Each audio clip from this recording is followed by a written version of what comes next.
Hello, everybody, and thanks for joining in to another live session with us at Dream Data. Today, we're gonna focus on something that I actually don't know that much about, which is analyst relations and these analysts that recommend vendors of software all over the world in all sorts of categories. What is it? Is it worth the money?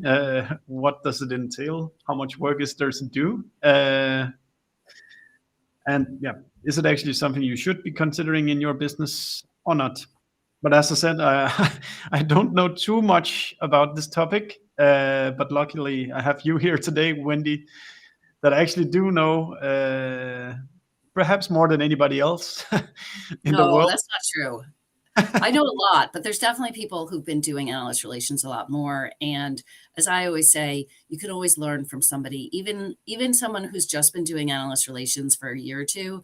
They often have some really great ideas because they're not tainted by doing it for 20 years. So, everybody has some really good best practices, and I don't think there's one person who's the best at analyst Yeah, relations. So if but you at want to say least, there's eight, yeah. I'll take it. Looking at your CV, I was quite mind blown by the depth of your experience. But maybe before we just jump straight into it, maybe you can do like the 1-2 minute background of why do you know something about this topic and what it is that like you do today on a day-to-day basis. Sure. Well, day to day, it's hard, but so hi, I'm Wendy Shlensky. I live in New York City. I'm an analyst relations expert, or like I like to say, a maven. A maven is someone who explains complex topics into the lay language. So whoever I'm working with, I try to explain what analyst relations is in words and language that makes sense to them. And I've been doing it for 20 years. I love it. I think that'll come out in both my personality and my voice and anyone who's watching the video. I love it a little too much sometimes, I think, but that's okay. It served me well. I never thought I'd do it for this long, but here I am. And I started working with an analyst firm that is no longer here. Actually, it was called Giga Information Group, and they got bought by Forrester Research, one of the top two in my book, analyst firms in the world. And I at Giga and Forrester, I had two big vendor clients, like software services firms, one of which had a whole team of analyst relations professionals that I worked with, like 5 or 6 people. Yeah. And one I engaged with the VP of marketing. And so basically, I convinced the VP of marketing to hire me as their first analyst relations professional. And that was Cognizant Technology Solutions, Cognizant. So when I joined back in 2004, it was it was about $500 million in revenue. I was with them when they crossed the $1 billion revenue line, and it was amazing. And now they're a $16 billion company. Jeez. So, I'm not saying analyst relations was responsible for all of that, but it was definitely responsible for a little bit of it. Yeah. So that's, and then I worked at Cognizant. I moved to Infosys, which is also an Indian outsourcing company. And then among other things, there are many, many things. And then moved to HGS. And about 2 years ago, I started my own analyst relations advisory consulting company. And since then, I've transitioned from only knowing services, which I've heard my whole life is much harder to work with than software, because software, you can just plug it in and it either does what you say it does or it doesn't. Whereas services, you're just talking about people. And in the last couple of years, I've worked with a lot of hot technology topics. So like security vendors, digital experience vendors, data analytics vendors, all kinds of different kinds of companies. Yeah. So I've got a much broader range than I did 2 years ago. Who knows? We might come hiring you at some point as well. I love it. But so I said, I don't know too much about the topic, but I quite often browse software vendor websites, and every now and then you'll see, hey, we did this Forrester thing or in the Gartner's Magic Quadrant, and I started getting curious in why is it that you do this? What is the how do you extract value out of these things? And is it something that we should be considering at Dream Data with just 40 employees, or what is it? But before getting into the specifics, maybe you can kind of lay out like a simple definition of what is analyst relations and what is the work that you do there. Okay, sure. So analyst relations at its best is a bi-directional feedback loop between a vendor, a technology vendor such as Dream Data, or a security software vendor, outsourcing vendor, you name the technology topic, AI vendor, and an analyst, an industry analyst who covers a specific technology market. So they're like Gartner research, I think, has something like 9,000 employees across the globe. And, they're not all analysts, but I'd say they probably have a good like 900 analysts across the world covering different topics. And here's a key point to note is that, and this was even before the pandemic, when we all went virtual, analysts typically often will work virtually.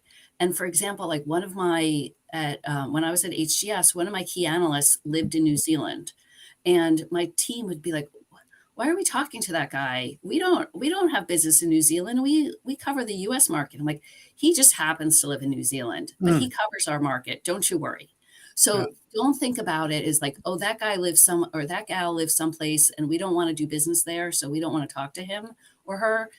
Don't think about it that way. It's about what topic do they cover and how influential are they in that market. Yeah. And when people like to say like, well, should I do analyst relations? I say, talk to your prospects and your clients. Are they talking to industry analysts? And it's not just like when they find you, but throughout the life cycle. So, when they're researching like different parts, analysts work along the whole software technology buying cycle. So whether that's like, what vendor do I need for, security software, or once you have a long list, how do I figure out which are the vendors that meet my needs? How do I figure out what my criteria should be to even pick a vendor?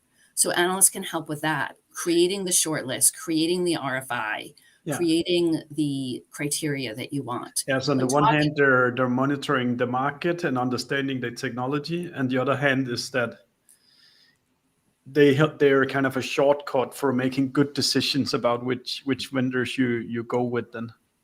Yeah, absolutely. Absolutely. They can, because someone, I like to say, like, so the Gartner Magic Quadrant, I think, is like the Emmys or the Oscars of the analyst relations world. Like, you're in the leader quadrant, sales is giving you high fives, maybe they're sending you champagne, people are really, really happy. Yeah. But I like to say a buyer who is buying any kind of software or services, if they're buying it just because you're in the leaders quadrant, that is not a buyer you want. Because in my opinion, that's a buyer who's not making a really informed decision. Yeah. You want a buyer that looks at the Magic Quadrant or the Forrester Wave. That's another version of these rating reports, comparison reports, and talks to the analyst and says, this is what's important to me. Which vendor do you think is going to be more effective for me? Yeah. And sometimes, like, to be a leader in the Magic Quadrant, you often have to have a lot of revenue. You typically have to be global. So like in 3 different regions. So like, Asia Pac, Europe, and US. Well, what if you're a buyer in the US and you really only care about, my clients are only in the US, I'm not expanding to Europe. Do I really need a software that's going to help me in Europe? Probably not. So you're paying more money because you're buying the leader who works in that area. Yeah. I'm not saying that, each situation is very different. Yeah. So can we just repeat the Magic Quadrant criteria? Just that's interesting to know. Or I like mean, as you each Magic are they like Quadrant is defined different. things, or is it people? Is it like a secret, or do people know of what it takes to get into it? Both. So each Okay. of the Magic Quadrants, and if you're curious about a Magic Quadrant, like what is a Magic Quadrant, or like is there a Magic Quadrant in my space? You can Yeah. often Google like Magic Quadrant for like whatever the topic is. And Okay. one of the leaders typically has bought what's called reprint rights, which is Okay. the right to post the the report on their website and to Yeah. market it out. If you Okay. don't buy the reprint rights, you cannot put it on your website. I mean, Mm. I guess you could, but you're going to get a lawsuit, so don't do that. Yeah. Um, um, but you can get, and in the Magic Quadrant, they typically evaluate anywhere from 10 to 20 vendors, and Yeah. they'll have little, like each one will have strengths and cautions Yeah. and a little paragraph introducing them. They'll talk about the market, and they'll talk about the criteria they needed to evaluate those vendors. So often there's a Yeah. revenue criteria. So like, and it depends on the market. Um, and it depends on the year. So like they'll Mm. typically do, a Magic Quadrant, several years in a row, and each year Yeah. the revenue criteria might go up Yeah. Yeah. because the market's getting bigger. Yeah. It was a new category, and now those firms have grown, and yeah. So it sounds like it's not the first move you make if you create a new company. That it's not at that point you start engaging into analyst relations. Can you say something about when are you kind of mature enough to take dip your toes in this? Sure. Well, I think there's really two main reasons to work with analysts. There's the what we call the earn side, building your brand, getting your brand out there, getting more people aware of you so that you're earning more money. And then Yeah. there's the learn side where you're working with analysts to help you learn more about the market, learn more Yeah. about what your buyers are looking for so that you can create marketing that speaks to your buyers in your buyer language. And a lot of the Yeah. analysts So will if also, I'm to translate that, that is kind of, is there any new topic that people are starting to be concerned about that you should be putting into your marketing material or making product features that addresses or like something like that? yes, absolutely. They can help you with your product roadmap.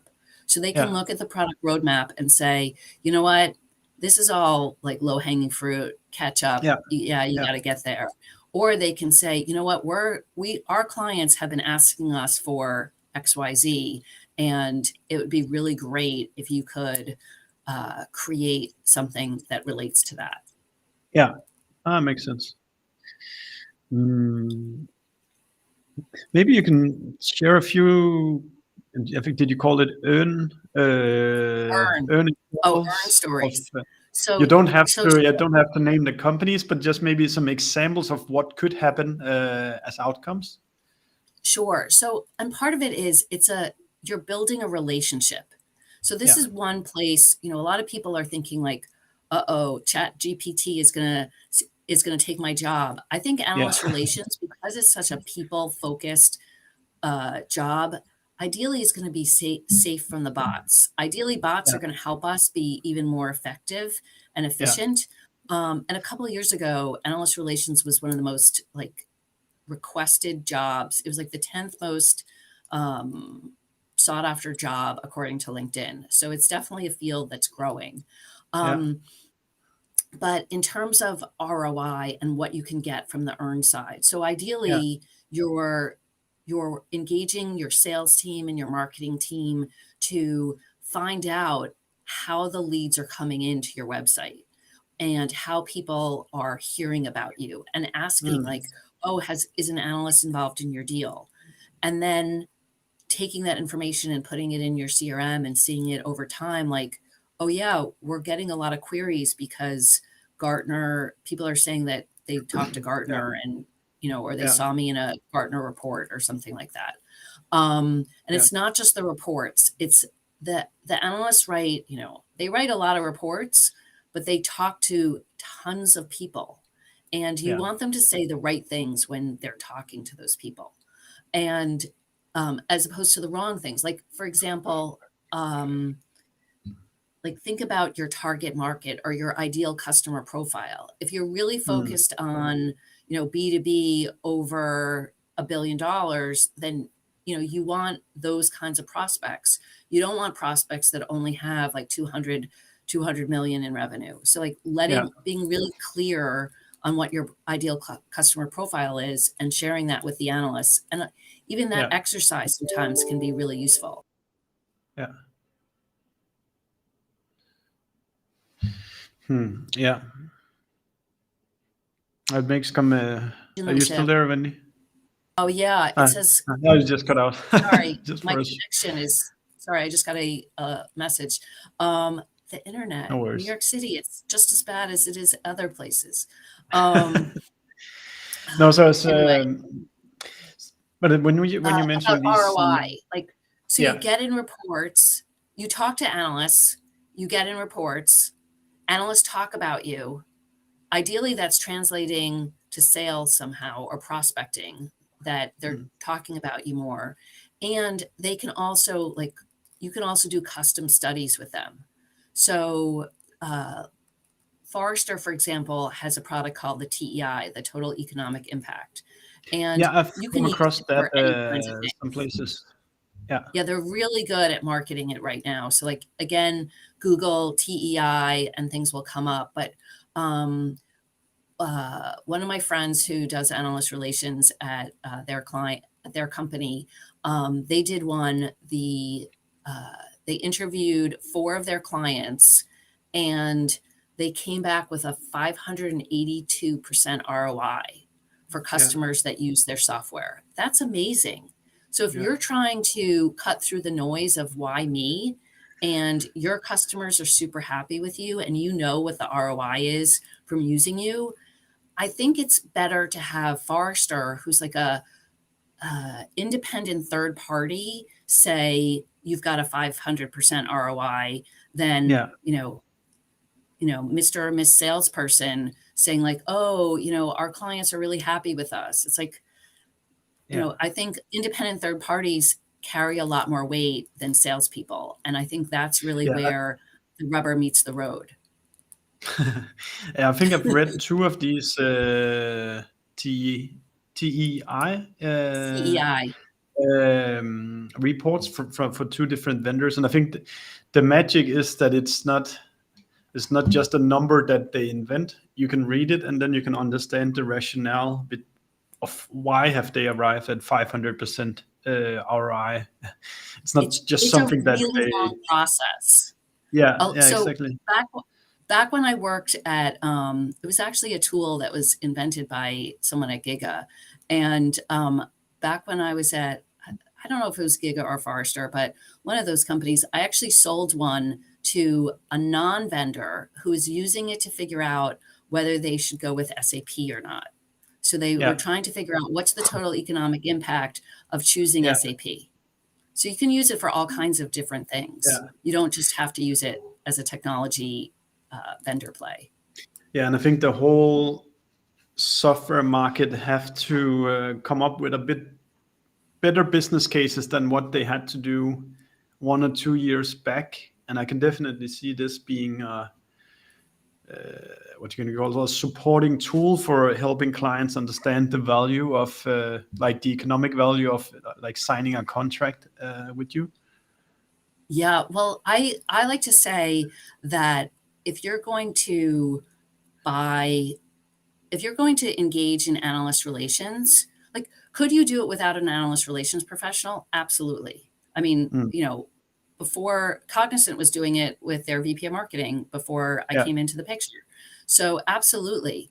But with an analyst relations professional, whether that's someone full-time or part-time fractional, like my business model is, then you just get there faster because we've done it before. We know what we're doing.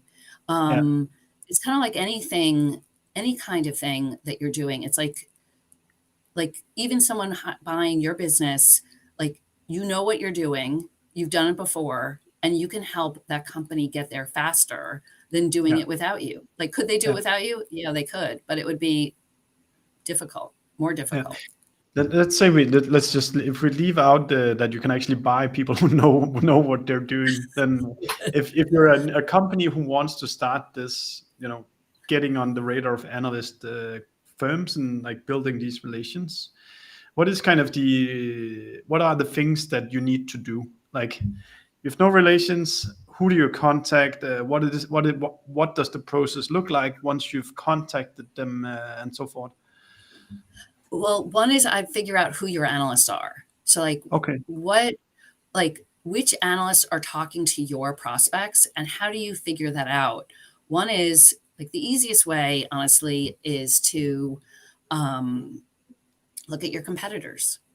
Who are your competitors? Most companies have competitors, and are the analysts active in that space? And are they writing reports and including them for your competitors? So like, look at your competitor website. Do they have any like Magic Quadrants or Forrester Waves or IDC Marketscapes on their websites? And then if you that's did a number Google, one. what would you like if you had like just said it, had Google Oh, in front of you? How do you then? What is it that you start typing in? I would search for like whoever my competitor is, Yeah. and then once I'm on their website, I'd look in the newsroom or the About Us or their marketing and see if they have anything that's related to an analyst firm. And then those are typically the ones I would start with. Yeah. And okay, so that's step one. We find the analyst. Okay, yeah. You find the analyst. What do we do when? Then you would do a little research about that analyst. So like, who is the analyst? What do they care about? What are they writing about? Follow them on LinkedIn. Maybe stalk them a little bit on LinkedIn. Sorry, analysts. Oh. Yeah. Don't contact them on LinkedIn. Like, do not send them a private message saying, "Can I brief you?" That is not the right protocol. And that's the number one way to get an analyst to not like you. Okay. That's what I've heard anyway. And here's the other thing. Everything I say, take with a grain of salt, because we're all individuals and we all like to do it differently. So I'm sure there's an analyst out there who's like, oh, Wendy, I totally want people to write into me and I'll take their briefing. But a lot of them are like, tell your startups not to do that. That is the number one thing they should not do. Okay, so we don't reach out we don't do direct messaging. What do we do instead? Yeah. So you want the analyst to know who you are. So you need to create a briefing. And there's resources out, like you can Google, and I'll get you a couple really good links that you could put in the pod notes for how to do a really good briefing. And read that. You'll learn how to do a briefing. You put together a briefing deck, 30 minutes talking about yourself. The blog will tell you everything you need to know, what you need to put in there. Then once you're ready, because I know how people work. People say like, oh, I'm just going to ask for a date and then I'll get ready. But like, get ready, practice it. Practice it with yourself, your friends, your mother. Make sure your mother can, if your mother's not in tech, make sure she understands what you're talking about. You want to make sure it's understandable. And then book your briefing. So you go on Gartner.com or Forrester.com, and at the bottom of you scroll all the way down, there's usually something like book a briefing or analyst relations. They change it around. So that's why I can't tell you exactly where it is. But then you book the briefing, you fill out the form. Like if it says like about your company, put some information in there, make it interesting, think about like, I'm selling myself to my most important prospect. What do I want them to remember about me? Yeah. That's how you want to think about it, and keep it simple. Some of the companies that has raised messages. Yeah. Say that again. I think probably some of the companies that have raised money from investors, there's probably some of the preparation you did for like presenting the vision of your company to investors that could probably be recycled, or at least I'm guessing, Wendy, that some of it can be recycled.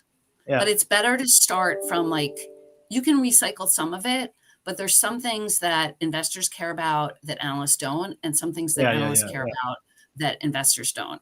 And Makes sense. that's one of my pod partners' number one pet peeves is like, don't deliver your funding your funding Okay. doc to the Yeah, analysts.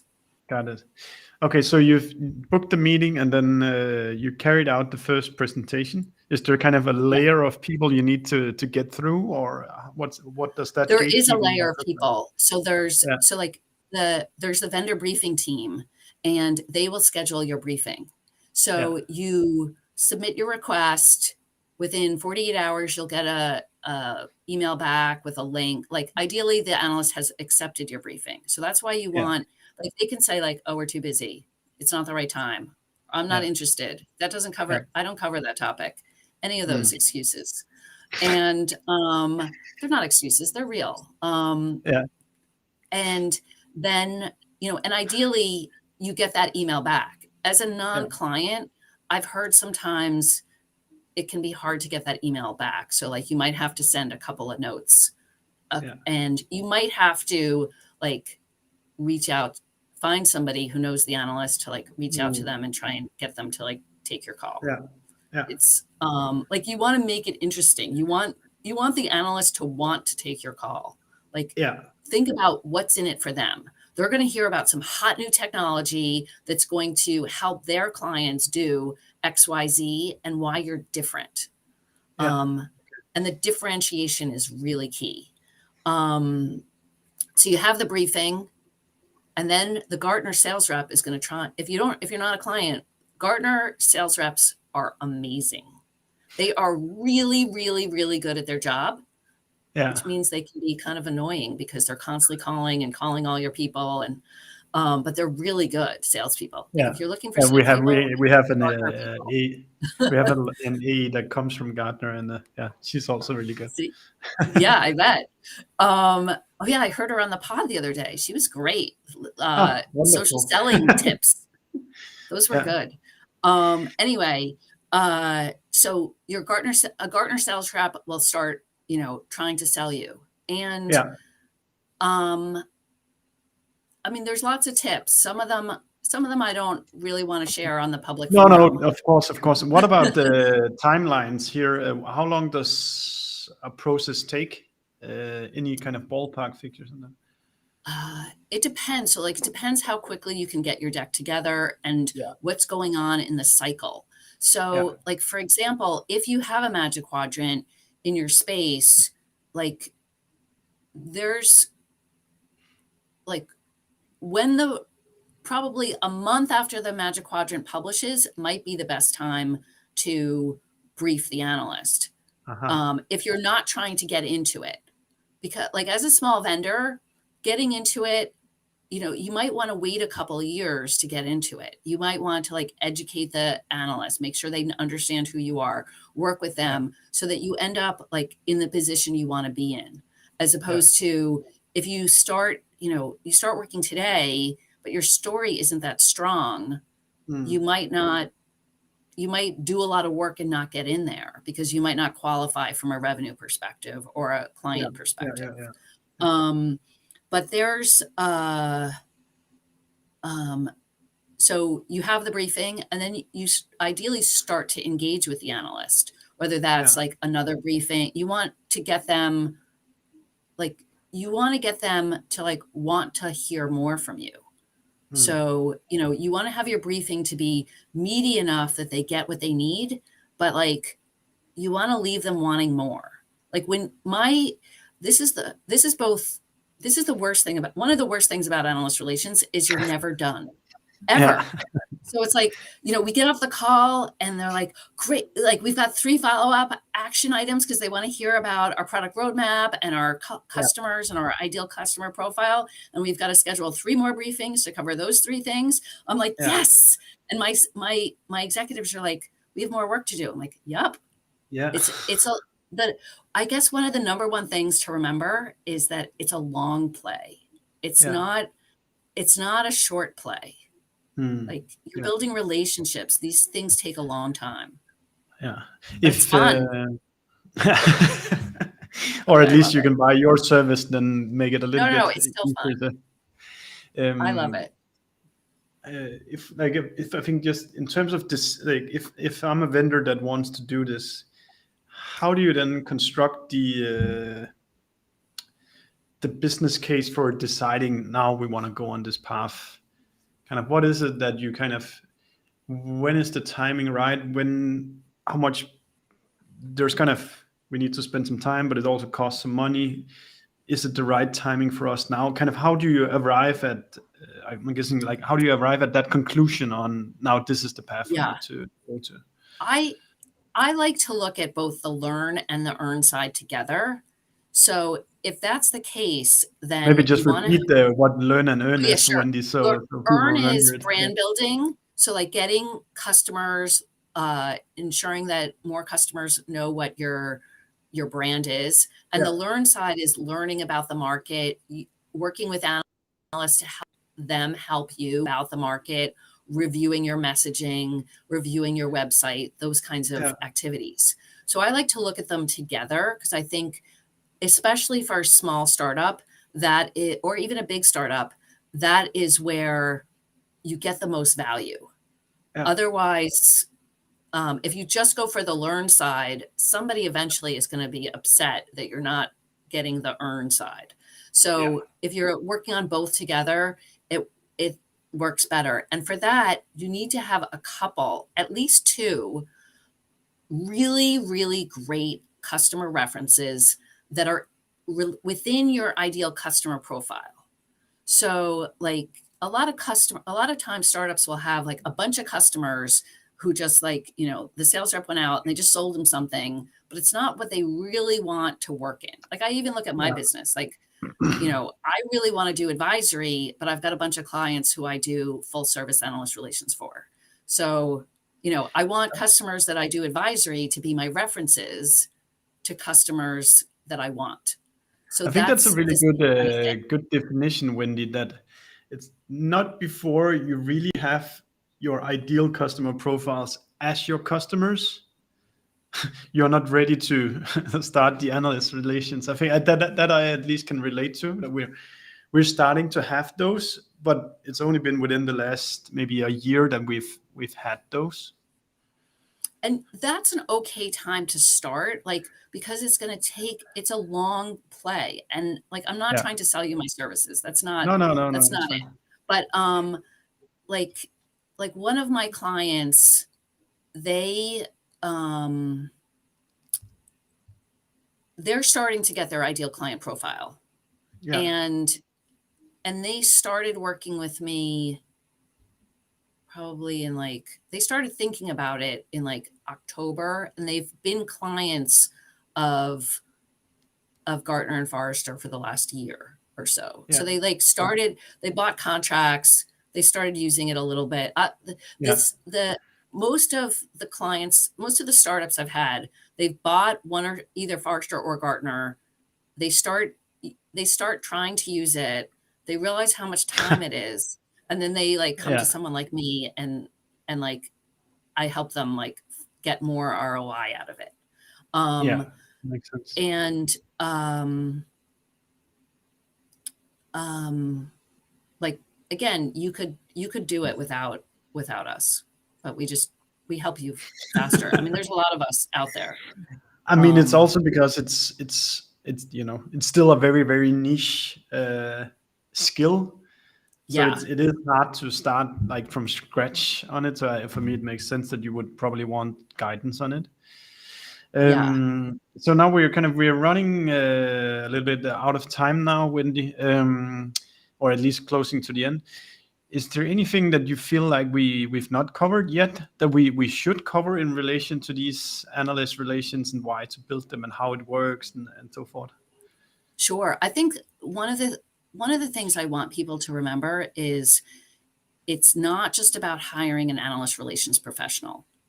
Yeah. If you think you're going to hire an analyst relations professional and they're going to make hay for you and you're just going to sit back and do your regular job, it's not going to work well. the analyst relations professional is like a concierge into the company for the analysts. They can help you, like they know the right restaurants, they know the right shows, they know how to reach, they know how to get you into that hot restaurant, but they're not the chef. You're the chef. Yeah. So, the people, you want the founders, you want the head of product, you want the head of strategy, depending on, there's lots of different titles, lots of different names, different companies have different kinds of roles, but you want multiple people to be engaged with your analyst, just like you want multiple people engaged with your clients. Like one of my CEOs used to say, I want 3 up and 3 across. I want to know a lot of different people at the organization, because if my client contact leaves, and I only know one person there, then it's not going to renew. So it's the same kind of thing. That makes sense. That's the number one thing, I think, is that it's not just me or the person who, sits in my seat. It's got to be you too. And it's really fun. And you can get, like, most of my clients are amazed at the kinds of things that analysts can share with them. They think that they go in thinking like, oh, it's all about the magic quadrant. But then they start engaging with the analysts and they're like, wow, those analysts are really smart. And they're helping me think through these business problems that I have about my business and how to market myself. And what is my ideal customer profile? Or what should my messaging be? That sort of thing. And some of the questions are really tough. Like I'm often sitting, like I like to say, like I sit on top of everything and I see how everything works. And I often see the broken processes. So like, it's fun, but nobody, sometimes I'm the bearer of bad news, but I love it. It's fun. Super good, Wendy. I want to thank you very much for taking the time to at least educate me on this topic. I think I have a lot better impression now of what it's all about, and I think I'll go straight to Google now to try to write magic quadrant and a few different keywords, and then try to find analysts without now writing them directly, but maybe just start following them and see what it is that they talk about within our industry. Yeah, and use the social selling tips from the other pod as ideas of how to work with the analysts too, because it's not just about your prospects. It's like, how do you build relationships with people online in general? And I'll send you the link to that. Really, it's a great blog about a briefing, like what to do for a briefing. It's so good. I can't recommend it more. Thank you. Let's say goodbye to the audience now, and thank you so much for your time.